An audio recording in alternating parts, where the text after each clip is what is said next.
Welcome to Diversity Dish, where we're dishing on everything diversity, equity, inclusion, and justice related. My name is Sedruola Maruska, and we're bridging the gap between what needs to be said and what needs to be heard.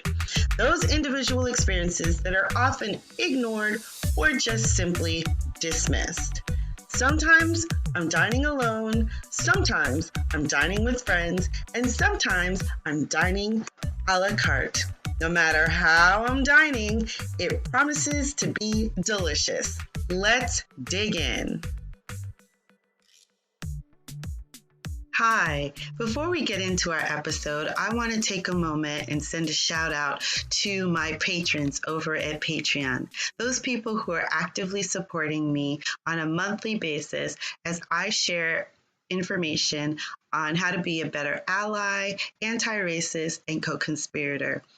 I share exclusive video, audio, and podcast episodes there, along with articles and workshops. I'd love for you to come over and be part of my community. We're at patreon.com/Sedruola Maruska. That's SEDRUOLA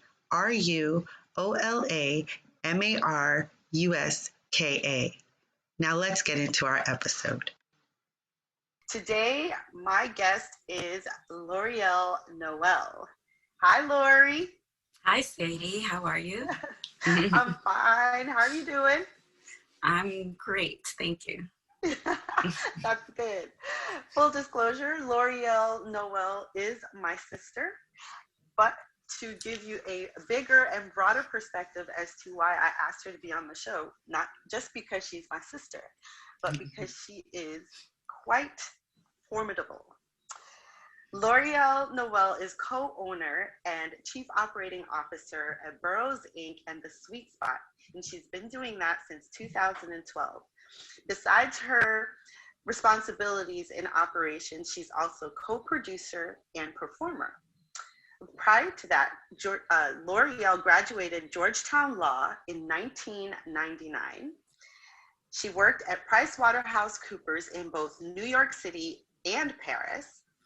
And as a serial entrepreneur, she worked for a time as a real estate agent in Manhattan.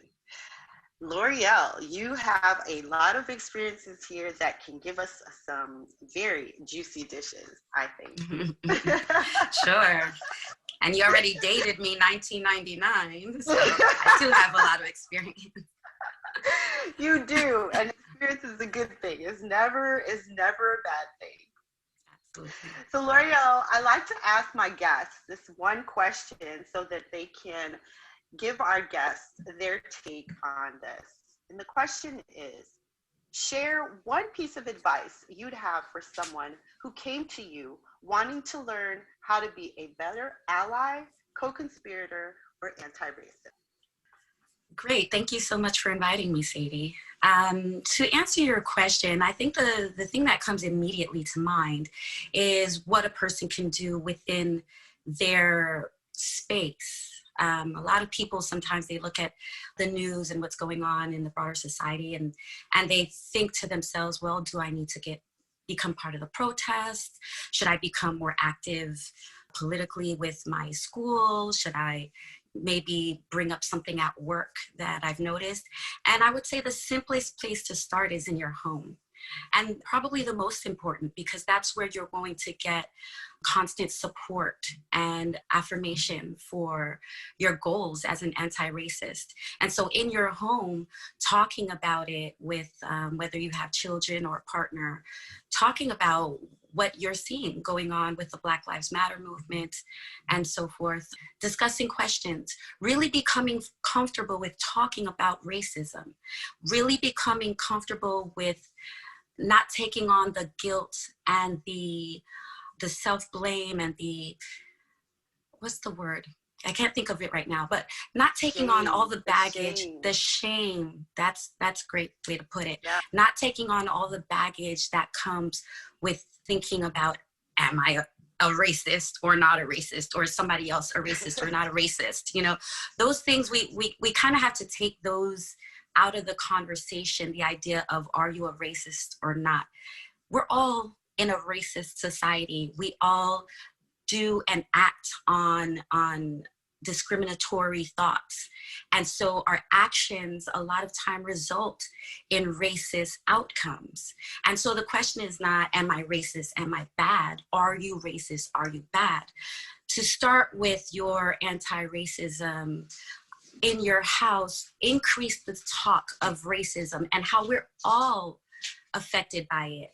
And becoming comfortable with conversations about racism now empower you to go out into your workforce, into your community, into your churches, and really see things for what they are, call them out without making another person feel shame, like you said.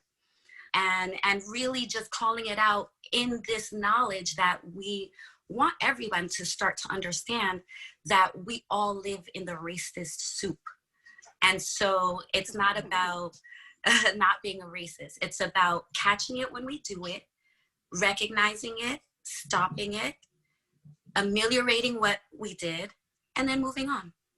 So I would say that's where I would tell a person to really start with their, if they really want to do something about racism in this country, in this world. Absolutely. That is a fantastic answer, because that is exactly what I was telling someone the other day. It's like, you can't take on the whole world. You just got to take on your world, your circle, the space that you inhabit. Thank you so much, Laurielle, for that very insightful answer and for sharing, I'm sure, information that people are going to find very valuable and also very helpful in appeasing some of the guilt and the shame and the, you know, all those feelings that come up, all the baggage. So thank you. And I look forward to having you on the show again another time. You promise to come again? Thank you. Thank you so much. I will be back. Thank you. Thanks for listening. If you enjoyed that episode, please download, rate, and share this podcast. Also, don't forget to come by patreon.com/Sedruola Maruska and be part of the community. Look forward to seeing you next time.